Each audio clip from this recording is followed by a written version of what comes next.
Bugungi rubrika begona qizga gap o'tayotganda birinchi qaysi so'zdan foydalanasizlar? O'shani aytadi. Yaxshi qiz, qalingiz yaxshimi? Sog'ligingiz yaxshimi?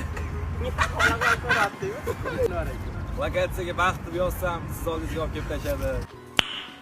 Nice. Horma yaxshi qiz, bir minutga mumkinmi? Yo, короче, o'zingdan kimni yasavording?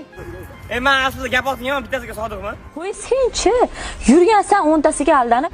Uzr, bir minutga mumkinmisiz? Shunda nomeringizni yura olasiz. Ozod gapini ayting-ku. Yaxshi qiz, balki baxtimiz bog'langandir bir-birimizga. Har eslaganda kulib qo'yadigan kechani bugun o'tkazishga olamiz. O'zim xursand bo'lsam bo'ldi-da. Birovlar menang nima ishim bor? Yo, agar ozod ikkalamiz borganimizda bunaqa derdim men. Sizni ko'rib ikkimiz Kelib qolib tanishkimiz. Sizni görüp ikimiz oynap girdik üstüme. Yo. Balki boshingizga boshingizga.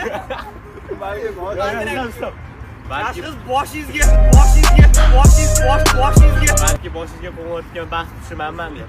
Olamdagi 8-mo'jizamanda to'g'risini aytsam. Sizni har kuni ko'radigan insonlarga havasim keladi, chunki ular sizni har kuni ko'radi.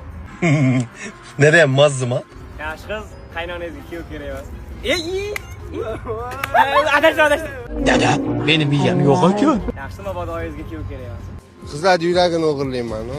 Yaxshi qiz, onam meni chiroyli tuqqan, rohatini ko'rasiz. Onam meni shunaqangi chiroyli tuqqan, rohatini esa sen ko'ryapsan. Papa,